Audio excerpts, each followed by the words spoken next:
Hello dear student, मैं हूं शिव नगपुरे। स्वागत करता हूं आपका अपने ऑनलाइन प्लेटफॉर्म एग्जाम ड्यूटी पर।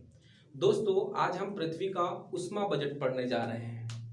उष्मा बजट का तात्पर्य है कि हमें ये पता है कि पृथ्वी का तापमान नियत है और दूसरे ग्रहों की भांति पृथ्वी पर तापांतर उतना अधिक नहीं है, जिसके कारण हम यहाँ पर सरवाइव कर पा रहे हैं। तो आज इसी तंत्र को हम समझने की कोशिश करेंगे। सबसे पहली बात है, उष्मा बजट क्या है।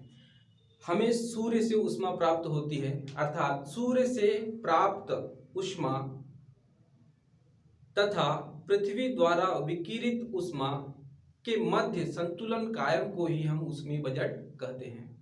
इसके अंतर्गत यदि मान लीजिए सूर्य से प्राप्त होने वाली उष्मा 2 बिलियन है, तो हमें 1 बिलियन उष्मा ही प्राप्त हो पाती है। सूर्य पृथ्वी है और पृथ्वी के साथ पृथ्वी का अपना एक वायुमंडल भी है, जिनसे होकर प्रकाश किरणें, ऊर्जा हमारे पृथ्वी तक धरातल पर पहुंचती है।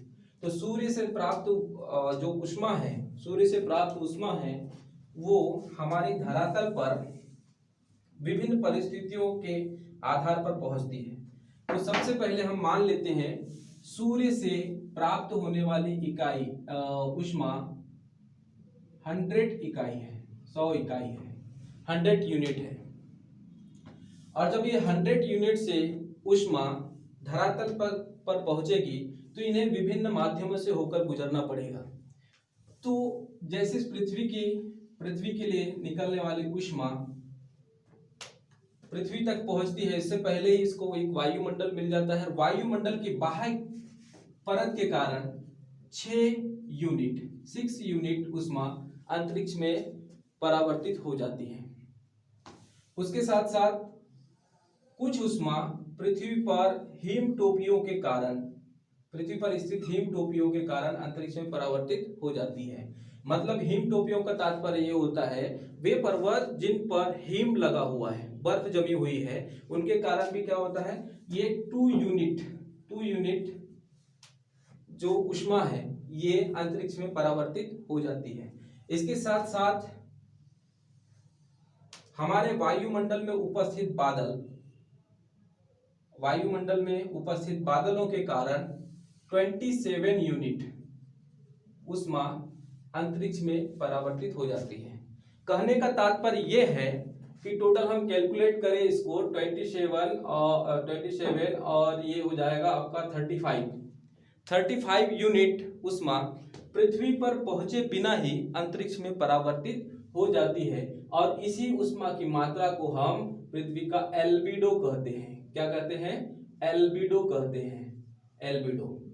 एल्बिडो का तात्पर्य यह है कि वह उष्मा जो पृथ्वी पर पहुंचे बिना ही अंतरिक्ष में परावर्तित हो जाती है, एल्बिडो कहलाती है। अगर हमने यूनिट में देखा तो 35 यूनिट जो है टोटल मिलाकर अगर इनको देखें 6, 2 और 27 तो 35 यूनिट उष्मा जो है अंतरिक्ष में चले जाती है। अर्थात पृथ्वी का एल्बिडो कितना होगा? 35 होगा।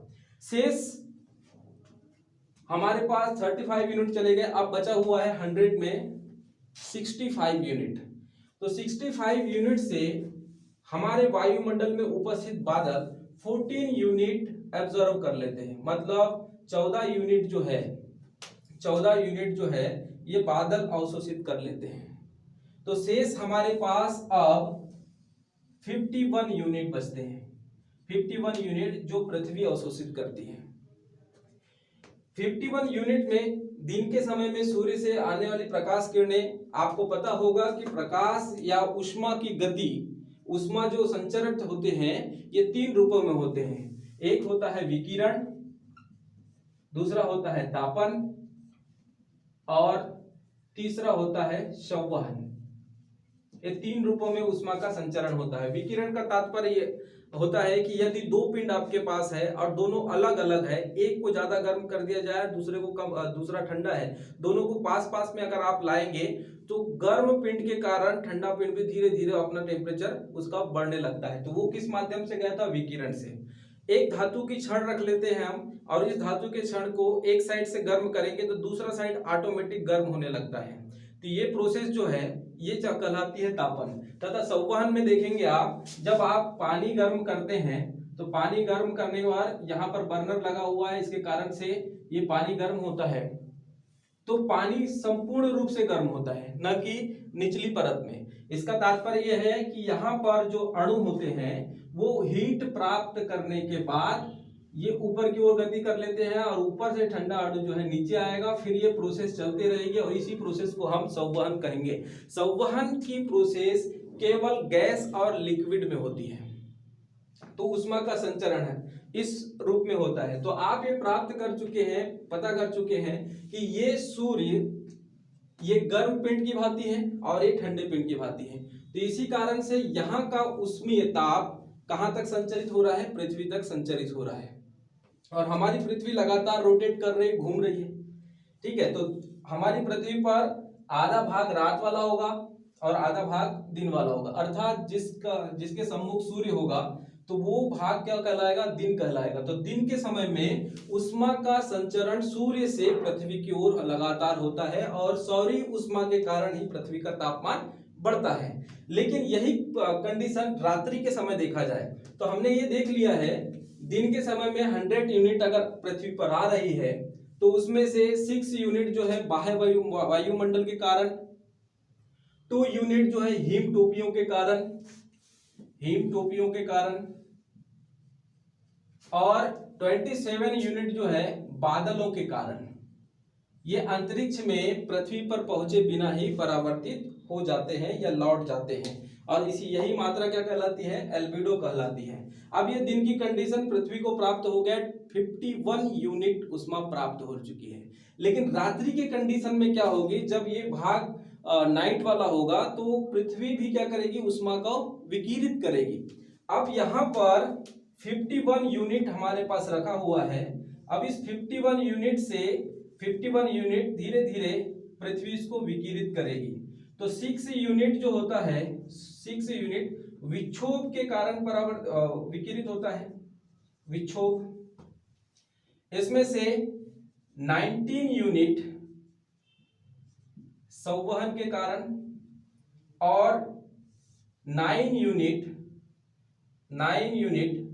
विकिरण के माध्यम से पृथ्वी उत्सर्जित करती है।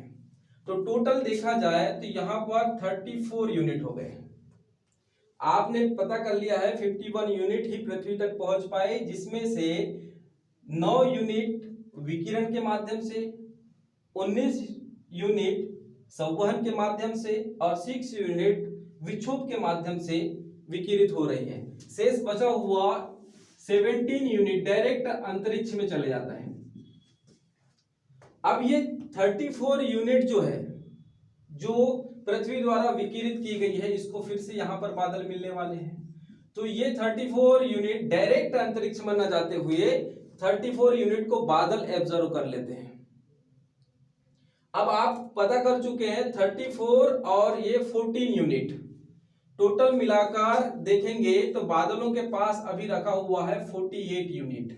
आपको प्राप्त हुआ था 15 यूनिट, अब बादलों में कितना रखा हुआ है, 48 यूनिट। तो रात्रि के समय में अगर ये उष्मा की यूनिट जो है डायरेक्ट अंतरिक्ष में चले जाती तो शायद रात्रि का समय बहुत ठंडा हो जाता। लेकिन बादलों ने अभी भी 48 यूनिट उष्मा को रोक कर रखा है, जो धीरे धीरे करके अंतरिक्ष में पलायन होते जाएगी।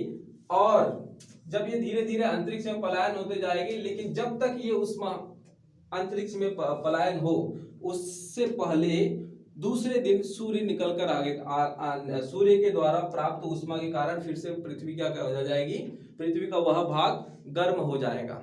इस प्रकार से पृथ्वी का उष्मा बजट कायम है।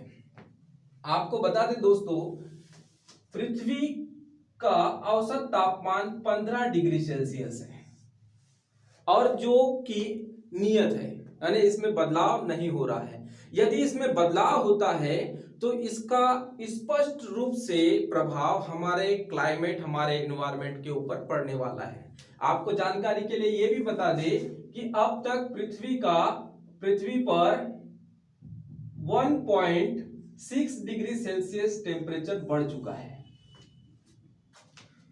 होना कितना चाहिए 15 डिग्री सेल्सियस, लेकिन अभी इसमें कितने की बढ़ोतरी हो चुकी है 1.6 डिग्री सेल्सियस की बढ़ोतरी हो चुकी है, जो कि हमारे लिए घातक है। अब ये घातक कैसे है, घातक कैसे है? अभी इस पर जारी रिपोर्ट के अनुसार हमको पता चलता है कि यदि 2 डिग्री सेल्सियस पृथ्वी का औसत तापमान में महज 2 डिग्री सेल्सियस तापमान अगर बढ़ जाता है तो अमेरिका में उत्पादन होने वाला गेहूं की मात्रा में उत्पादन जो है गेहूं का वो आधा कम हो जाएगा।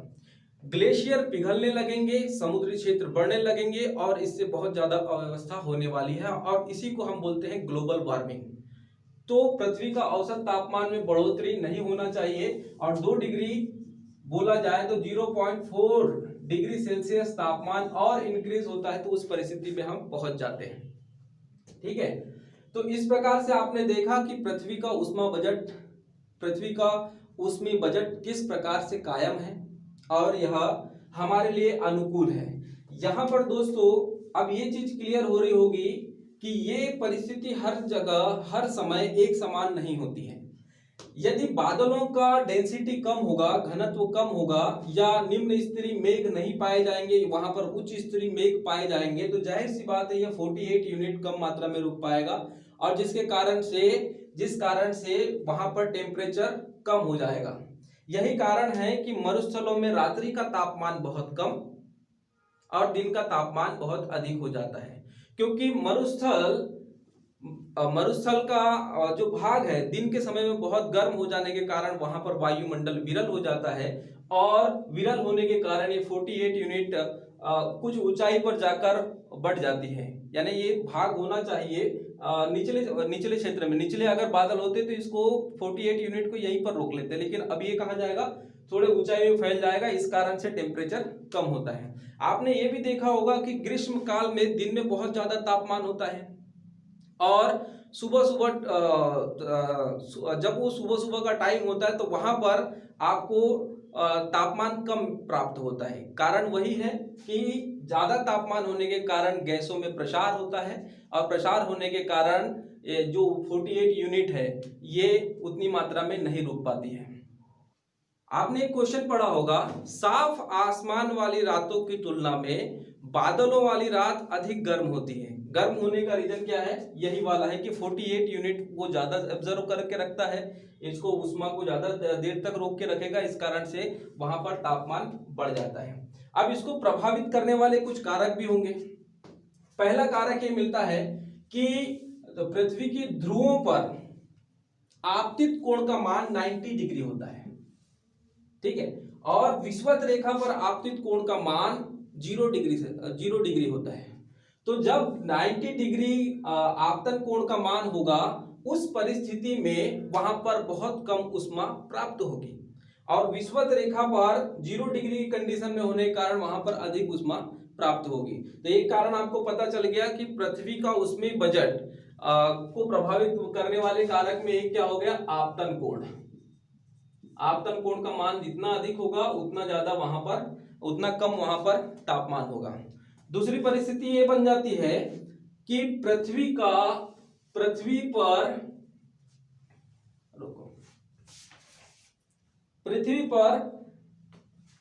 थल एवं जल का वितरण। तो जल होते हैं, जली भाग जो होते हैं वो बहुत ज्यादा उष्मा कंज्यूम करने की कंडीशन में होते हैं और थल वाला जो भाग है वो कृष्णकाय पिंड के समान कार्य करते हैं, अर्थात ये दिन में बहुत जितने जल्दी उष्मा को गेन करते हैं उतनी जल्दी ही ये उष्मा को उत्सर्जित भी कर देते हैं। ठीक है, तो कुछ कारण हैं जिनके कारण ये प्रभावित भी होते हैं, लेकिन आप ये समझ चुके हैं कि पृथ्वी का ऊष्मी बजट कैसे कायम है।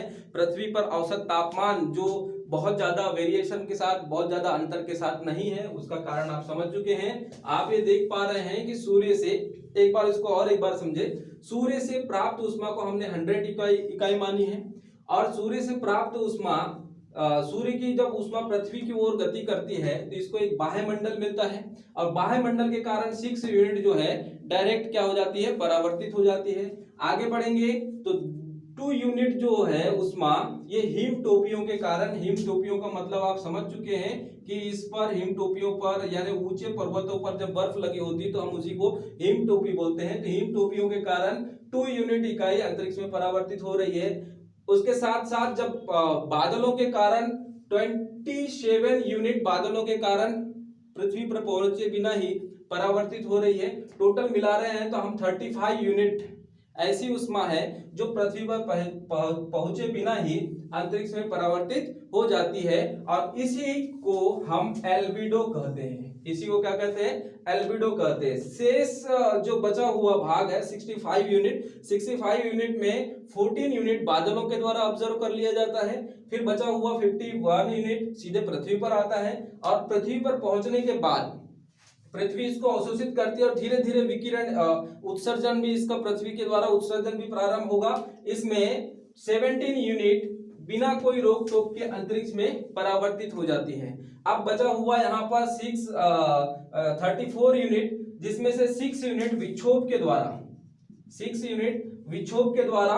19 यूनिट संवहन के द्वारा और 9 यूनिट विकिरण के द्वारा पृथ्वी उत्सर्जित करती है, जिसको बादलों द्वारा ऑब्जर्व फिर से कर लिया जाता है। अर्थात पहले 14 यूनिट और 34 यूनिट, टोटल देखा जाए तो 48 यूनिट बादलों के द्वारा ऑब्जर्व कर लिया गया है, जो धीरे धीरे अंतरिक्ष में प्रवाहित हो जाएगा या अंतरिक्ष में विकिरित हो जाएगा। इसी को हम पृथ्वी का ऊष्मीय बजट कहते हैं।